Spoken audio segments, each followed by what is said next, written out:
Alright, in this video, I want to talk about beasts and horns. And I brought this up a while ago, where I was saying that the beasts represent something spiritual, and the horns represent something physical. And I'll explain. We're going to start over here. In Daniel chapter 2, we read about this statue with a head of gold, chest and arms of silver, belly and thighs of brass, legs of iron, feet of iron and clay. And we're told that the gold represents Babylon, the kingdom that existed at the time. And they're going to be replaced by an inferior kingdom, and we know that the Medo-Persian Empire conquered them, even in the book of Daniel. And they then were taken over later on by Greece. And this story is told later on, where we are told about this ram that is taken out by this goat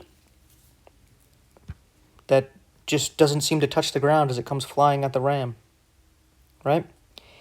But then Greece falls apart and eventually Rome takes over. But then Rome kind of falls apart. It's all broken up. And it mixes with clay. The clay represents God's people, Israel. So this final kingdom is Rome and Israel. This tells us a lot. But there's also 10 kings. All right, 10 toes over here. And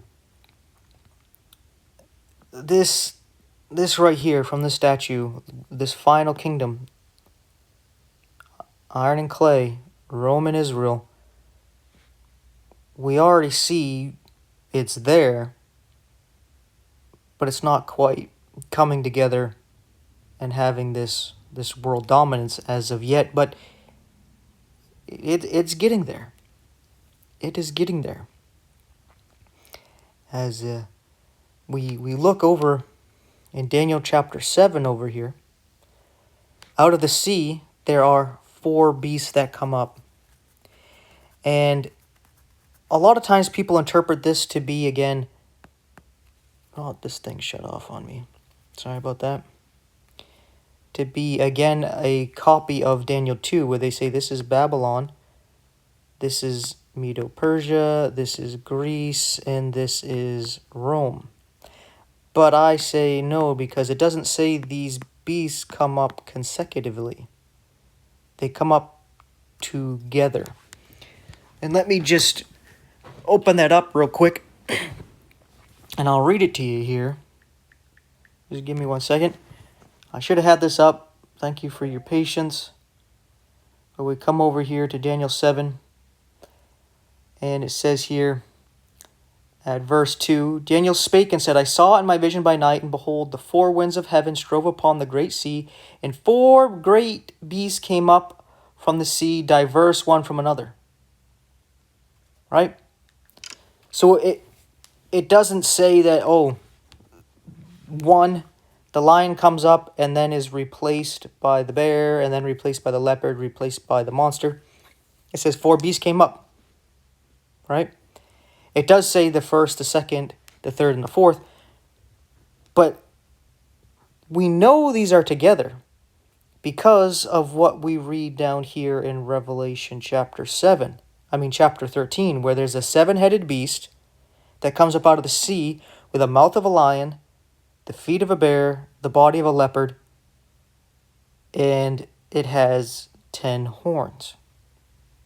Well, in Daniel 7, we have 4 separate beasts, but we have 1 head of the lion, 1 head of the bear, 1 head of this monstrous beast where it doesn't say what it is, but it has 10 horns, and the leopard has 4 heads. When you add that together, you have the 7 heads and 10 horns of this beast in Revelation 13. So we know that all these kingdoms, they come together. They don't conquer one another, right? They are one. Kind of like you can say that this statue, it makes up one statue, right? So ultimately, Roman Israel would be part of Babylon, right? But anyway, I wanted to take a look at these beasts here for a second from Daniel chapter 7. What is said about the lion is that it has wings like an eagle, but they are plucked, and then it stands up like a man and is giving a man's heart. Now this is very interesting because I wouldn't say that really applies to Babylon. Some people would say this is actually modern-day Iran, which is Persia, right? They just renamed themselves. But I don't see how that applies to them. But when you understand that the lion actually represents something spiritual, as Satan as a roaring lion walketh about seeking whom he may devour, right? And I believe his depiction of him losing his wings is him being cast down. And then he's given the heart of a man, because that's when he ends up entering the one known as the Antichrist to everybody. This is where it comes into Revelation 12, where we have a seven-headed dragon in heaven. Keep in mind, it says he's in heaven, but then he is cast down to the earth. Right? And then the very next chapter is where we have that seven-headed beast, where they all come together. So I believe the lion actually represents a certain nation. Right? And I believe that this lion is a representation of Satan taking the place of the lion of the tribe of Judah. So this lion is actually, we'll put an I here, Israel. But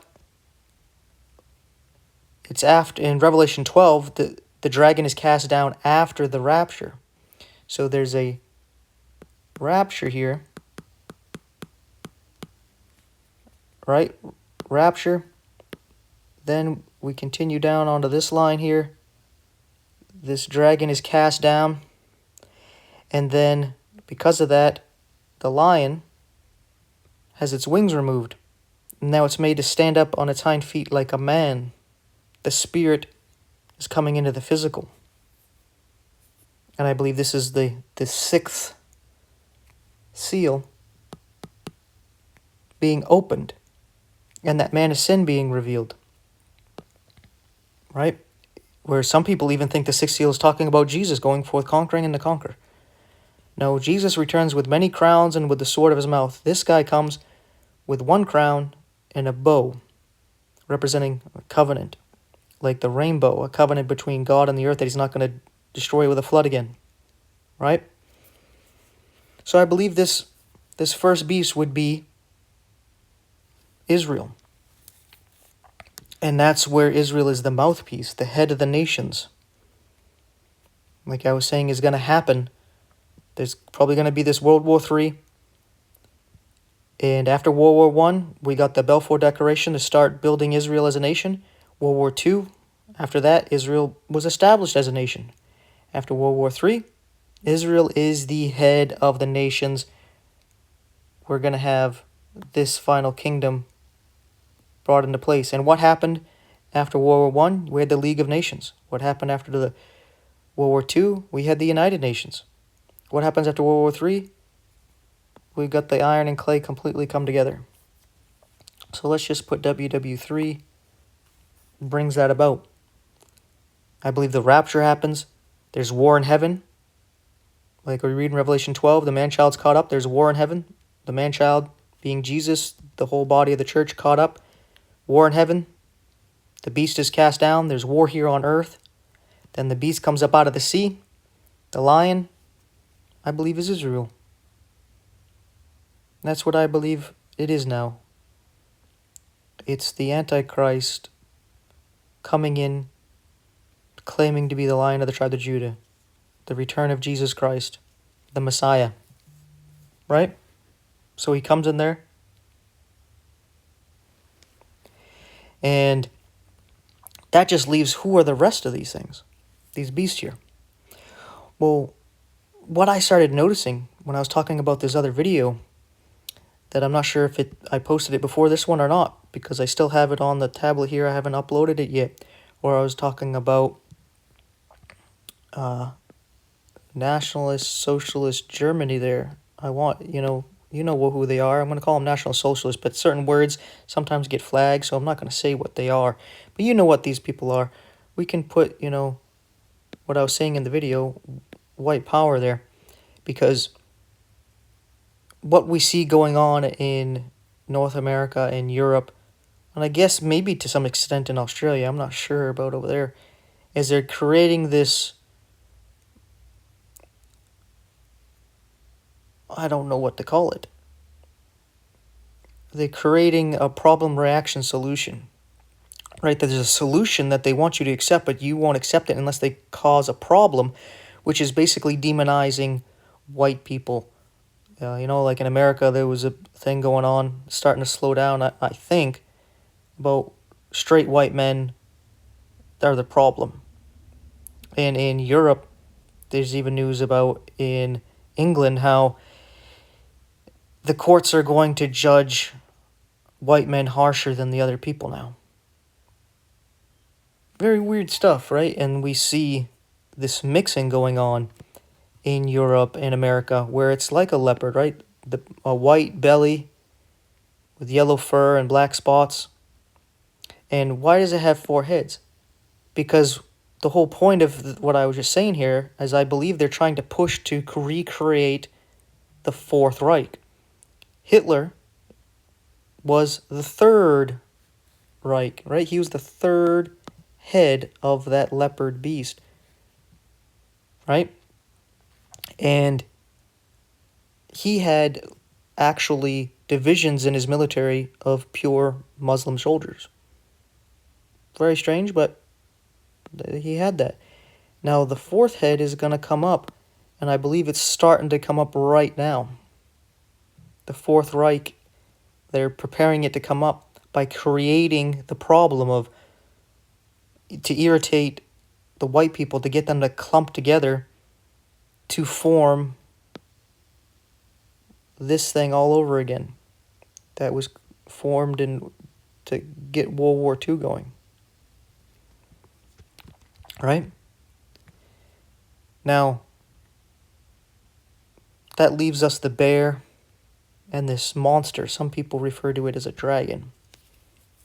Right? Because it names the other beast, but it doesn't say what this is. And since it, we see a 7-headed dragon in Revelation 12, it makes sense that this would be some kind of reptilian creature. But we're just going to call it a monster. Right? And has 10 horns. And I believe this is a mixture of nations where I think this might actually have to do with bricks. Because I think they have actually 9, or they just got 10 actually head nations to be part of this. Right, it started out bricks. It was Brazil, Russia, India, China, and was it, Saudi Arabia? Or I don't remember the S. And they come together. That's 5. It's almost like the first foot, right? The first 5 toes of that statue. And now it looks like the other 5 toes are been part of it. I think Japan is part of that now. And I don't remember the other 4 nations. I believe this might actually be that monster, that beast coming up. And in Revelation 17, we read about those 10 horns give their power to the beast. So I think that has to do with them coming over here and merging with the other ones. So that just leaves the bear.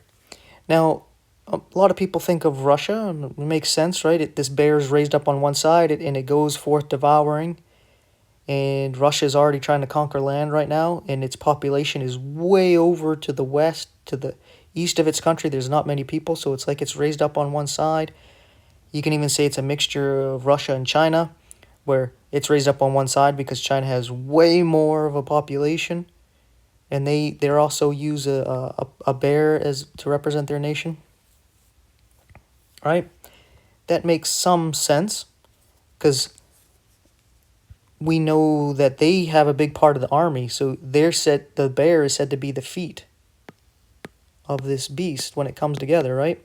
That means it's doing the action. You think of the soldiers where the feet, the paws of the animal would be doing the attacking. And it says that eventually the kings of the east come at Israel, right? So it makes sense that has to do with Russia and China, that they are this beast that comes up, and eventually this whole thing unites, where maybe this is not BRICS, maybe this is something that's coming up where it's the world divided into 10 regions, as some people have shown before. That's why we see Trump trying to grab the Panama Canal, Canada, and Greenland, because he's trying to make the North American Union to be one of those regions, which would make him the king of the North America, right? So that's how I see things playing out. And this lion here, I think, has to do with Trump, who is also representing himself as a lion with his golden hair. And he is that embodiment, because I believe during World War III, New York, Trump Tower,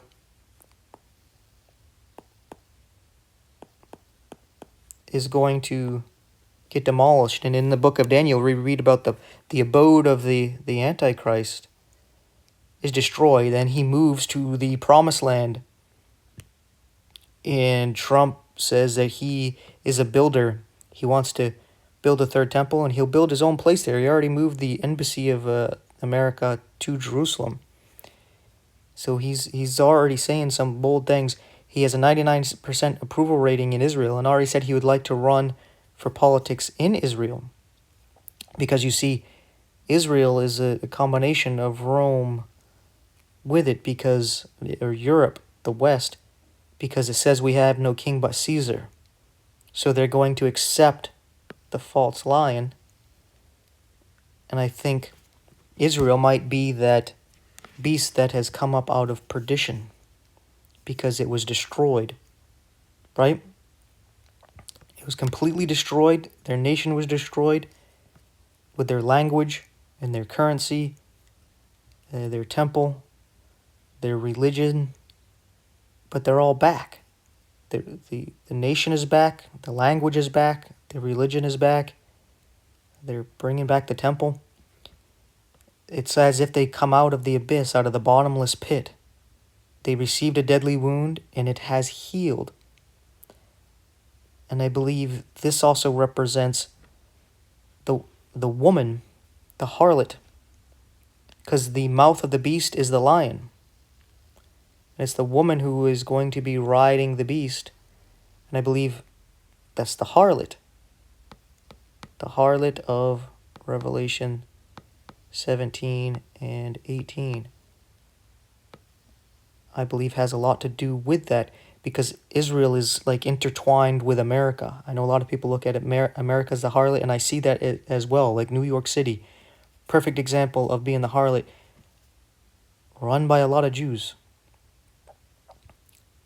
Trump just converted to Judaism, big influence in New York, right? So eventually that gets destroyed.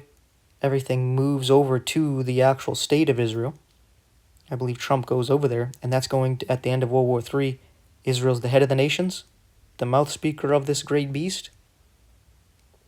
And people think it's fulfilling a prophecy that God has finally made Israel the head of the nations and has brought the Gentiles into subjection to Israel, and that the Messiah has shown up. But it's the false Messiah. It's the Antichrist. The Antichrist comes first. Right?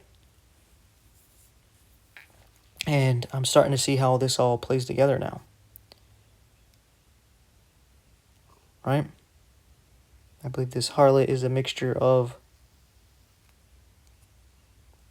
this Rome-Israel thing through America, and Israel's connection is that harlotry. And then the main headquarters of that, New York,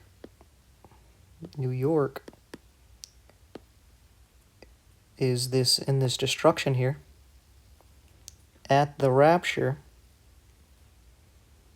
which causes these beasts to rise up. Right? So, let me know what you think. Another thing I would like to point out is that in Revelation 13, there's another beast. Another beast that comes up. And you notice how it says a ram here for Medo-Persia. And it has a false prophet. With false prophet, you should think of someone like Muhammad. And the ram, Medo-Persia, is a lamb-like beast, right? But it speaks like a dragon. This could be the false prophet. I don't know. I think I'm leaning more to, since Rome and Israel are connected here, it having to do more with the Vatican. Right? It comes to you looking like a lamb. We'll put lamb beast. Don't want you to think Jesus lamb, but lamb beast is the Vatican there. And the false prophet would be the final pope, as it looks like Francis is on the way out. Alright? Now all this may look like a gobbledygook, but to wrap it up, I could actually just try to do it out on a timeline for you. And maybe that'll help you see what I'm seeing. And then we'll wrap this video up. Does that sound good? I hope so. So let's get rid of all this here. Let's do a quick little timeline to show how I'm seeing this. I'll try to bring all the detail from Daniel and Revelation the best I can here from memory here. So what we'll do here is we'll have a starting point.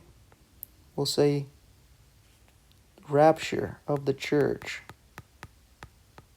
Right? We got that going on. And at this time, we have, this line doesn't necessarily represent years. This line right here can just represent moments.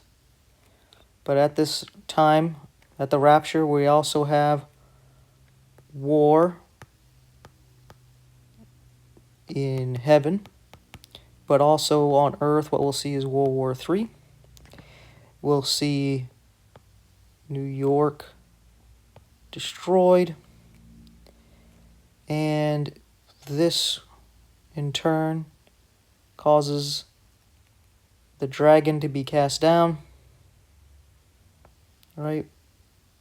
Down goes the dragon. Right? And then the next thing we got going on is a beast that comes up. It has the lion, bear, leopard,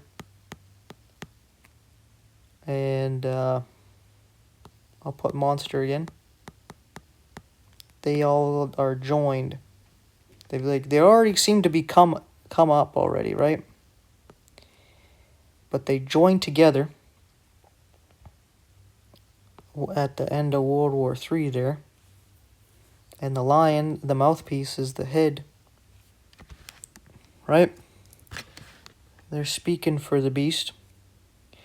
But just like what happened to Israel when they said we have no king but Caesar, and just like New York is destroyed, the harlot, the beast turns on Israel just like they did in 70 AD. So we'll put over here. Did this thing turn off on me again? Yes, it did. We'll put 70 AD repeat. And this might have to do with the abomination of desolation, because the temple would be built either during the war, right? Will be put temple built here possibly, or when the world ends, the war ends, I'm sorry, and the nations come together, that's when that it's built. But because it's there, we have an abomination of desolation. This causes the Jews to kind of push back on that. We have a repeat of 70 AD and a repeat of Revelation 17 here, where Babylon is destroyed. And you know how it says Babylon is fallen. This might be the second point of that. A repeat of 70 AD where the beast turns on Israel to destroy it. And then we have the rest of Revelation going on there. I'm not really focused on, the seals, the trumpets, the vials, and the return of Jesus in this video. I wanted to focus on the beasts here and how I was seeing this. And of course, at the time of this, the beast rising up, at the same time we have the lamb-like beast that speaks like a dragon. And this is the false prophet here,